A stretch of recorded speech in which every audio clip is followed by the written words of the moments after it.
দাউদকান্দি উপজেলা, কুমিল্লা একের দাউদকান্দি উপজেলায় গৌরীপুর একটি বাজার। এই গৌরীপুর বাজারটি অত্যন্ত ঐতিহ্যবাহী এবং অত্যন্ত ব্যস্ত বাজার।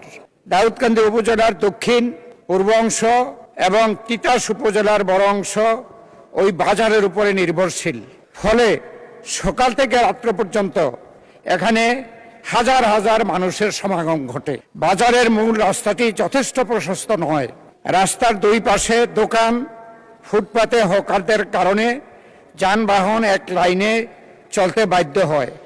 এর ফলে প্রচণ্ড যানজট সৃষ্টি হয় এবং মানুষ ভীষণভাবে কষ্ট পায়।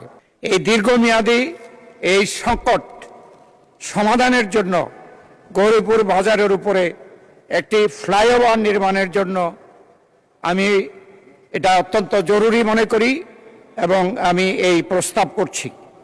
মাননীয় সড়ক পরিবহন ও সেতুমন্ত্রী জনাব শেখ রবিউল আলমকে এ বিষয়ে একটি সংক্ষিপ্ত বিবৃতি প্রদানের জন্য আহ্বান জানাচ্ছি।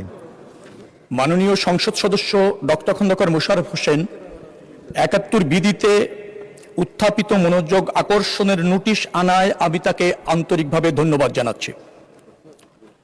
দাউদকান্দি উপজেলার গৌরীপুর বাজার একটি ব্যস্ততম সড়ক জংশন। ঢাকা থেকে চট্টগ্রাম পর্যন্ত সড়কটি 10 লেন বিশিষ্ট এক্সপ্রেসওয়ে নির্মাণের জন্য ফিজিবিলিটি স্টাডি ইতিমধ্যে সম্পন্ন হয়েছে।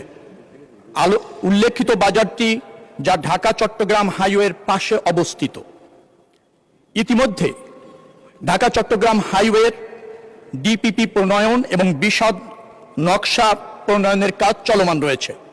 অর্থ প্রাপ্তির জন্য অর্থায়ন নিশ্চিত করবার জন্য আলোচনা অব্যাহত আছে এবং অর্থ প্রাপ্তিটা নিশ্চিত হলে টেন্ডার প্রক্রিয়া বাস্তবায়ন করে ওই জায়গায় একটি ফ্লাইওভার নির্মাণ করার উদ্যোগ গ্রহণ করা হবে।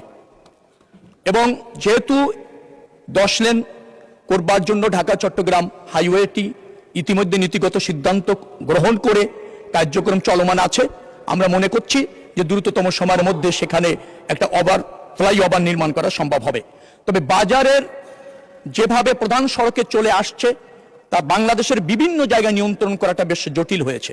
এ ব্যাপারে আমরা স্থানীয় প্রশাসন এবং অন্যদেরকে সক্রিয় করে মোবাইল কোর্টের মাধ্যমে যাতে রাস্তাটা এক লেনে না চলে আসে, নিয়ন্ত্রণ করা, চলাচলের উপযুক্ত করে রাখা যায়, সেই পদক্ষেপ আমরা গ্রহণ করব। তবে এটা নিশ্চিত ওই জংশনটি এত ব্যস্ততম, সেখানে একটা ফ্লাইওভার নির্মাণ করা ছাড়া প্রকৃত সমাধান সম্ভব হচ্ছে না। আমরা সেই লক্ষ্যে এগোচ্ছি এবং সংসদকে আশ্বস্ত করছি। ধন্যবাদ মাননীয় স্পিকার।